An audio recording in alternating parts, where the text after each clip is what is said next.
Hi everybody, welcome to our new episode of Openbook podcast. I'm your host for today. My name is Anne. And right here we have a very special guest. Let's give it up to the voiceover artist, voice coach, speaker, basically the voice practitioner, Kuti Biazid. Thank you so much. Thank you so much for having me. You're welcome. We are also grateful for you coming here. Thank you for your time. Today, I don't want to make the topic have a very fixed theme, but you know what? I really want to talk about confidence with you. Okay. Because you are a voiceover artist, right? Okay. Alright. I may not seem like it. Now I'm very nervous. To be honest, parts of the reason I am here is because of you. Oh, thank you. When I first met you back in February, if I'm not mistaken, I feel that this woman right here is so confident, is so passionate and inspiring. Like the kind of moment of, someone enter the room, the place will like shimmer. Oh, thank you so much. So technically, you have motivated me to perhaps give this a try. Oh, thanks. So, this is the first question, as because your confidence is shine through your eyes, your gestures, and your smile, your voice, of course. So, how do you build such a great confidence in you? All right, that's a really good first question. And it's a question that many people ask me. And what you said just now, the first 3 points you said, are exactly what you need to embody in order to show confidence. Even if you're not feeling confident, the eye contact, the sense of calmness is something that you have to try and show. You do look very calm. So if you are nervous for whatever reason, but externally you are able to manage those nerves by being calm, you've already crossed that sort of threshold of fear, okay, by having eye contact with the person you're speaking to and being calm. Okay, so if you can manage just those 2 points, those 2 simple points, you can manage your fears or your nerves in most situations, actually. Yeah. It's very useful in everything. Yes, calmness is key. I try to act calm right now. Yeah, because when you're calm, you then are able to manage the pace of your voice. You're able to have time to think about what you're going to say or how you're going to respond to the person you're speaking to, right? So calmness helps in many situations. Yeah. So, how do you fall in love with voice acting? Is that the kind of career that you know you want to venture into since you're young? No. Actually, it was never something that I had planned on doing. I stumbled into it because I was in advertising before. I was in an advertising agency. Yes. I was an account executive. This was a long, long time ago. I was in my early 20s. I was 21, I think. Yeah. So I had a client who wanted to do a quick voiceover, and the producer in that agency said, Kuti, do you want to make some extra bucks? You just have to say hello. Yeah. So because it was for Yellow Pages, that was the client, Yellow Pages. If you all don't know who Yellow Pages is, I don't blame you. But if you do know who Yellow Pages is, then I know how old you are. So it was for Yellow Pages, and they did a commercial, and they just needed someone to say hello in 3 languages. So in English, it's hello. In BM, it's hello. In Chinese, it's wei, right? So I just had to say those 3 words a few times, and then I got paid for it. Okay? So at that time, when you're 20-something, you're 20 years old, and I got paid a few $100s just for saying hello. I thought, cool, man, I want to do more of this. So I did that, and I asked the producer, how can I do more of this VO thing, So that's when he introduced me to the idea of going to a recording studio to get auditioned, because back then, you have to audition yourself physically, right? Well, I think nowadays also you still need to audition. So I went to Patrick Teo's studio.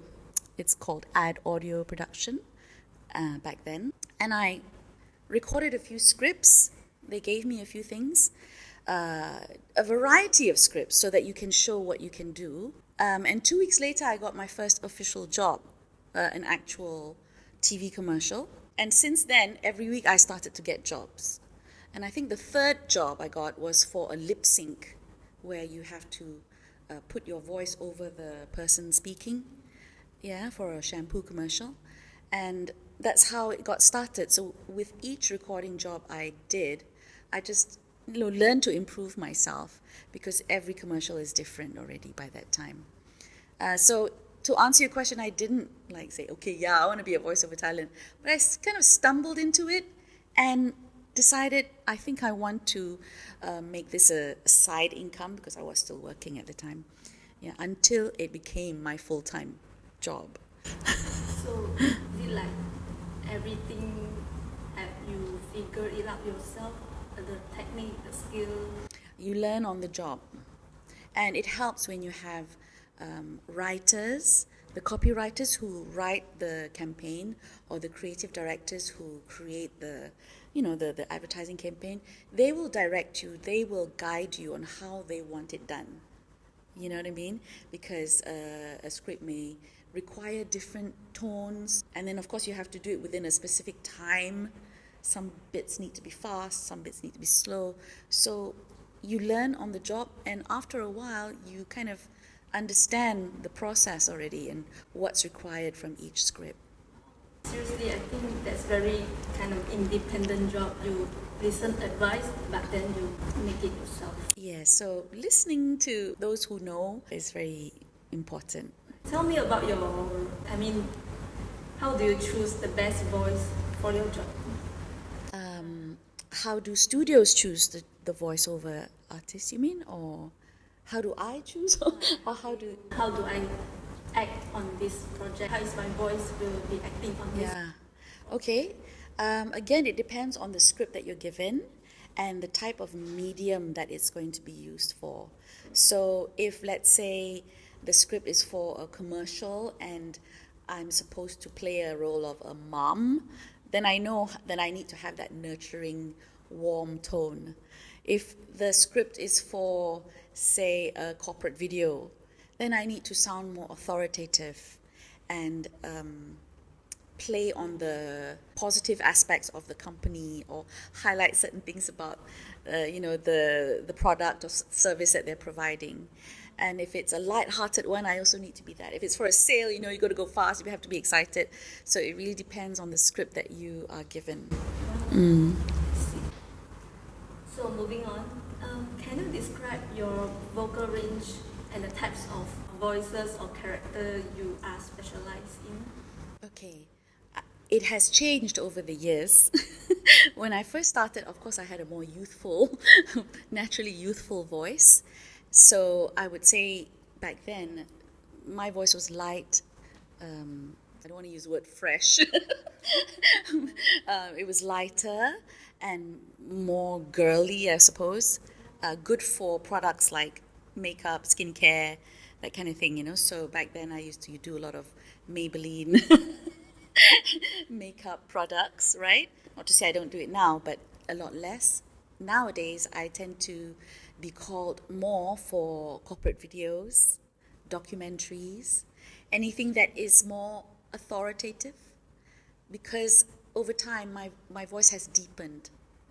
It has, and because I use my voice a lot through training, through coaching, and through speaking on stage and things like that, I believe it has also I've developed a certain sense of resonance in the voice where it's just deeper, so less youthful.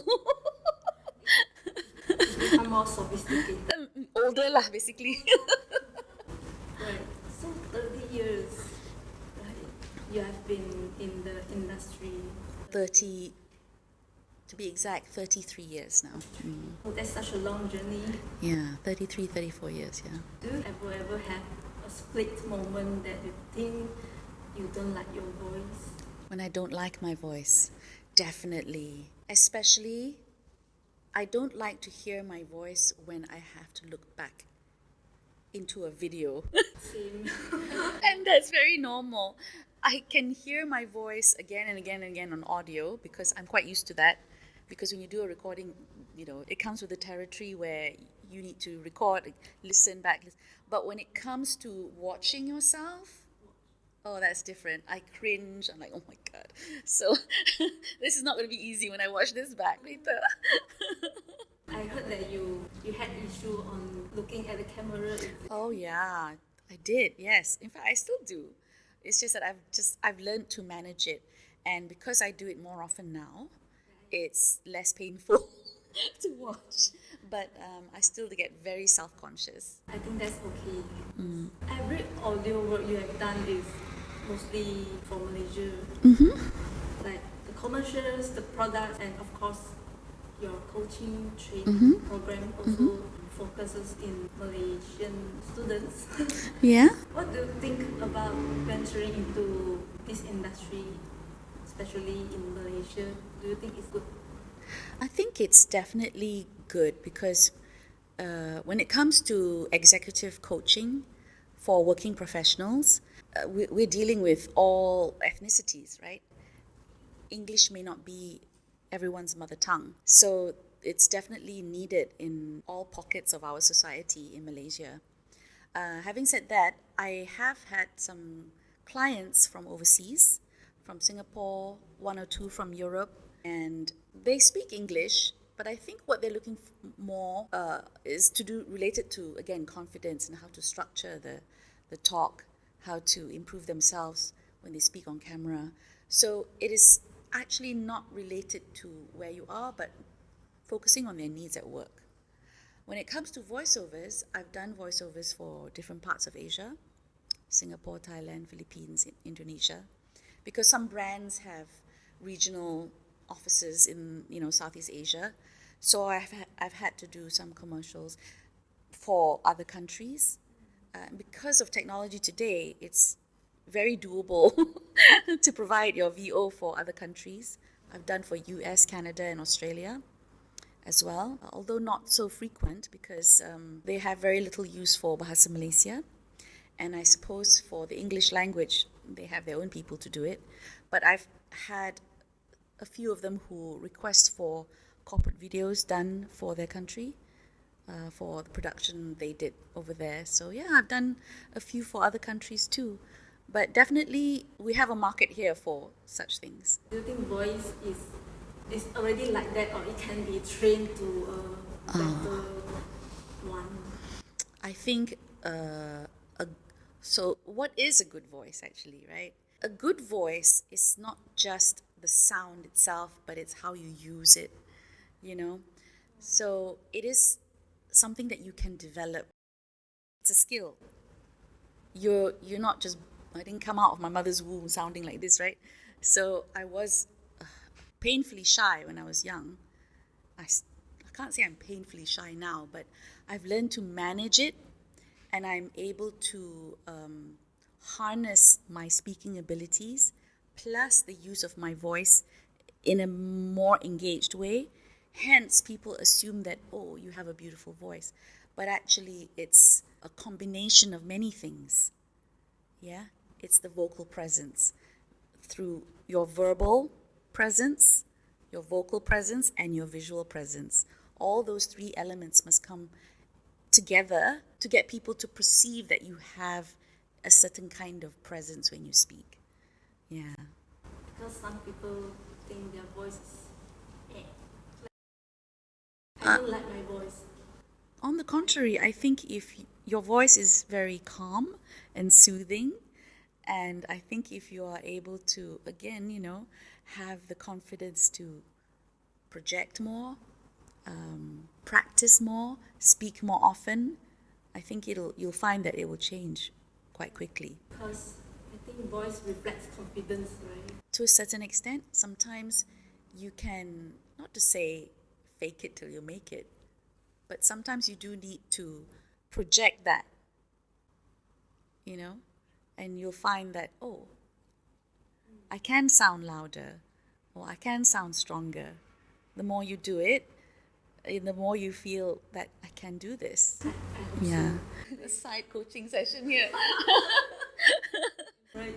Talking about AI, artificial intelligence, what do you think, how has AI impacted this industry or your career? Do you think it's fastened or it slowed down this industry? Oh, wow. AI now is changing so fast, right?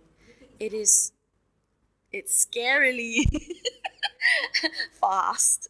And the way they have innovated, text to speech and ChatGPT, and how you can morph all sorts of things into not just audio but through visual as well, right? It's scary, but at the same time, it's so exciting as well. So I think you can look at it from different perspectives, but how it has impacted voiceover artists is that we can now be cloned. The voice can be cloned, it can be meshed, and we're at risk of our voices being stolen, or not just my voice, but even yours, to be manipulated into something else and used hopefully for good and not for evil. When I say for evil, I mean for scamming purposes and, unethical use.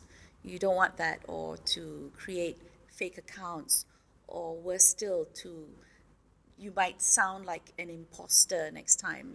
There's so many aspects to AI, but generally it has impacted VO talents slightly, but as of now, I still believe that it cannot replace the human touch. There's still elements of the human voice that digitally it cannot replicate, in terms of true warmth, feeling, emotion, spontaneous reactions that only a human can exhibit that. Yeah? But I think it's just a matter of time before they can do it. So that's what I think we're all worried about. I don't think AI can ever, as you say, still need human to project emotions. Yes. But having said that, for them to create an AI voice, you still need a human to provide that voice. So they still need the human element to it. Yes. So for those who are providing the voice for AI use, I hope that they're able to understand, where is your voice being used, and do you really want to do this? That's my statement to everyone. Because of AI, you have to be very careful, right? Every Yes. time you take a voiceover job. Yes. Talking about the terms and conditions. Absolutely, yeah. Are you also going to stick to what you love now for the next 30 years? The next 30 years, I'll be a geriatric already, but why not? As long as I can speak, I will still continue doing what I'm doing. Yeah. I suppose the passion that you saw through all the social media and all that, I realized the importance of being focused when you want to highlight your area of expertise. So I made it a conscious decision to only speak about what I do when it comes to my work, instead of speaking about so many things. So when you focus on one thing, then the sense of authority you have in that area is more obvious. So that's what I chose to do. I suppose it all started during the lockdown, really. My fervent activity on social media really started about in 2020. Before that, it was like all over the place. I wasn't really focused on it. That's good. Yeah. Do you think this is already becoming your comfort zone? It is. Voiceover is actually my comfort zone.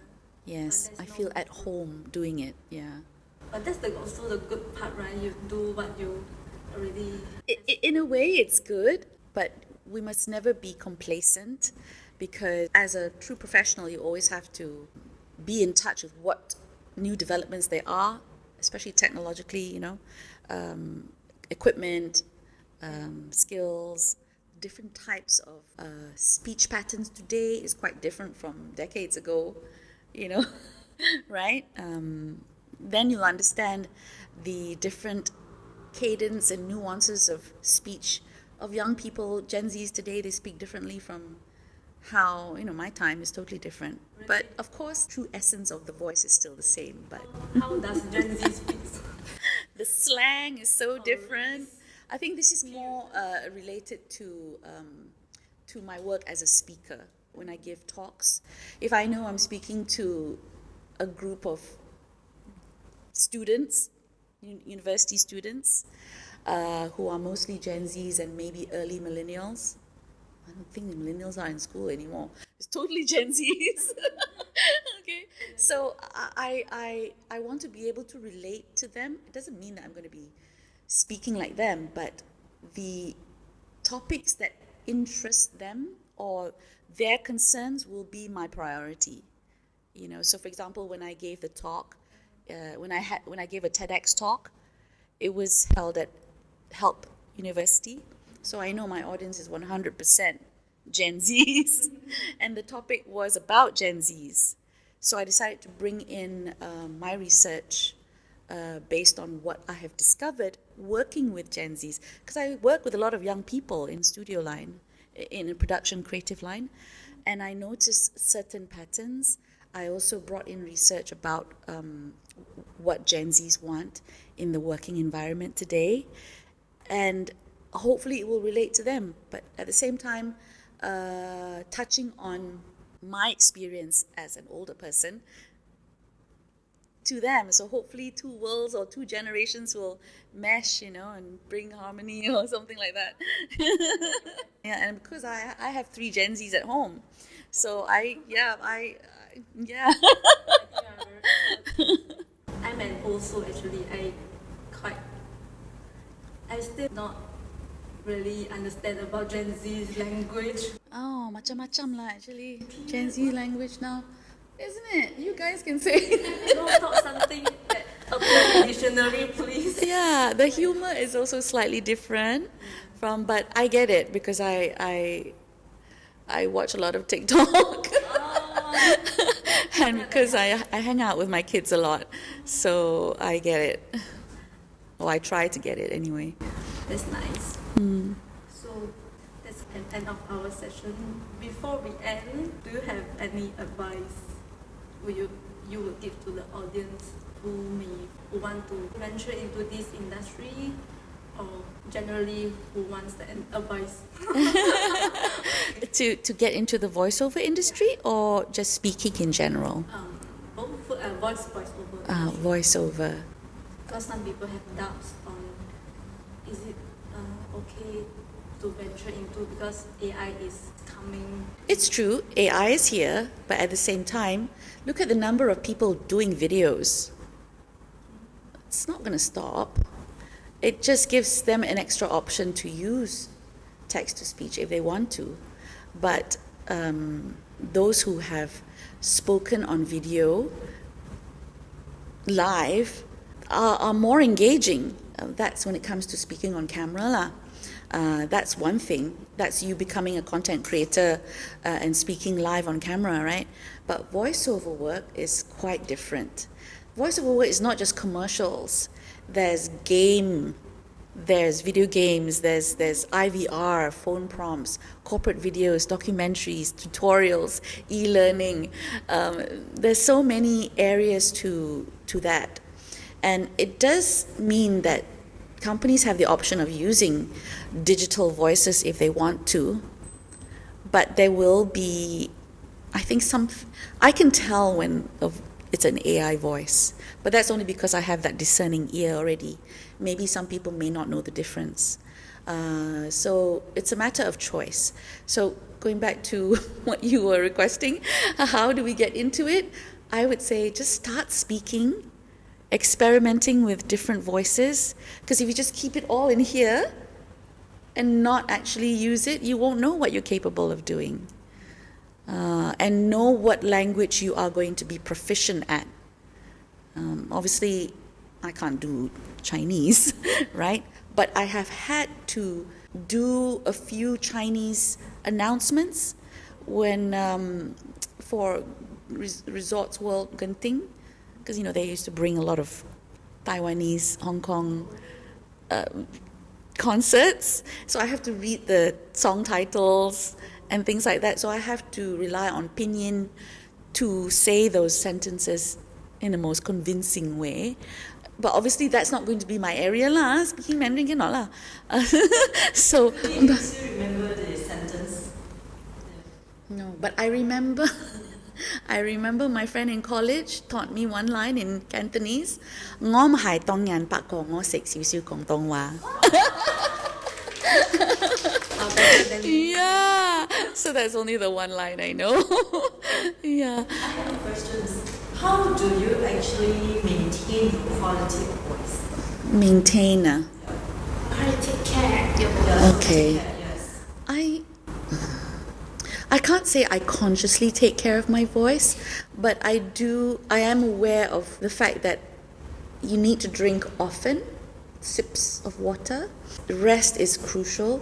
Be silent if you don't need to speak. So I'm quiet most of the time unless I need to use it, because you need that rest. Your larynx need that rest. I try not to drink cold drinks too often. Protect your voice. Yeah. So just now Anne did say something like confidence. Do you think the tone of the voice is actually, we'll see how confident? Yes, Yeah. definitely. Because how you use the tone of your voice, it should be dynamic, because you don't use just one tone, right? Because your tone reflects your intentions, isn't it? Yeah. So if the tone of your voice does not reflect your intention, that means your message is a bit off, or it's not in sync to or aligned to what you want to convey. And that's quite important in business, isn't it? So how many voiceover artists in Malaysia now? I don't have an exact figure, but I can tell you that there are more than 100 active VO talents, because I'm part of an association called Voice Guild Malaysia. They're voiceover artists who are members of this guild, but then there are also others who are not part of the guild, but I do not know how active they are. And then there are VO talents who only specialize in video games. Video games are big business, okay, because overseas as well. There are VO talents that specialize in certain things. Yeah, so it's quite an interesting industry. It's niche. Very interesting for me. We haven't talked about your Vocopedia. Is a coaching training program. Yes, I started Vocopedia because a lot of people asking me how they can get coached by me. So that space is meant for that specifically, so that I create a safe, conducive space for people to come and get coached with me. Not so much in VO work, although I do that there, but not as much as working professionals and emerging leaders wanting to be seen or be noticed in their organization. They have different purposes, the people who come to me, and it's been really interesting. Sometimes they want to project themselves in a certain way at work, or they have a big presentation coming up. For example, I have to give a presentation for 1,000 people. I'm really scared. Can you help me? So I work on that with them. Sometimes they want to break into the YouTube area, or they could be property agents, but they want to put themselves out there on camera, so they're getting a bit nervous about showing themselves on camera, so we'll work on that together. So different purposes, but as you can see, it's nothing to do with voiceover. It's to do with them wanting to be able to have the confidence to either speak on camera or speak to people on stage, or project themselves differently to their colleagues and their bosses. And that's what I help them do lah. If this is the constant classes that if you join, Coaching is one-to-one. So it's only me and that person. Classes, I have workshops that I sometimes organize several times a year. It could be to do with voiceover, or it could be to do with public speaking in general, or to do with pronunciation specifically. So it depends. I should be more regular in that area, but so far I'm just like... Have you done these workshops this year? This year has been a slight change of tone in my business. So because I have a lot of clients, one-to-one coaching, that they have not finished their program with me yet. So I want to finish all that so that I can focus on the workshops.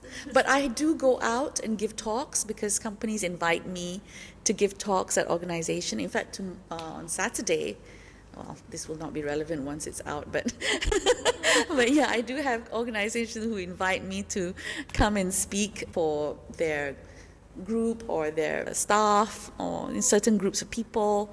Good luck for that. Thank you. We Kanyin also have a special request from you Uh-huh. that we have an introduction of Kanyin Publications. So we have a request that Okay. maybe casually read the Okay, introduction. sure. So, All right. okay. Do you have the script? Yeah, I have the script. That's my handwriting. Okay.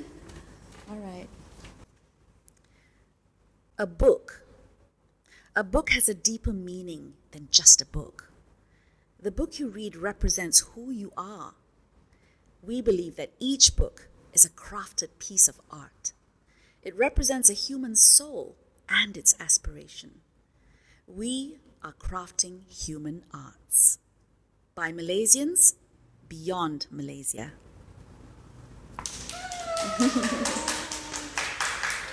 So nice. Okay. We are listening this live, guys. Right.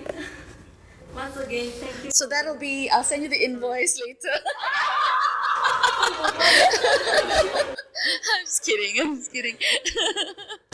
Once again, thank you for being here, Kuti. We are so honored for you being here. Oh, my pleasure. Thanks for having me. Thank you, everybody. I enjoy a lot from the fun conversations. Thank you. Thank you. And you did a good job. Thank you so much. Do it more often and you'll feel comfortable.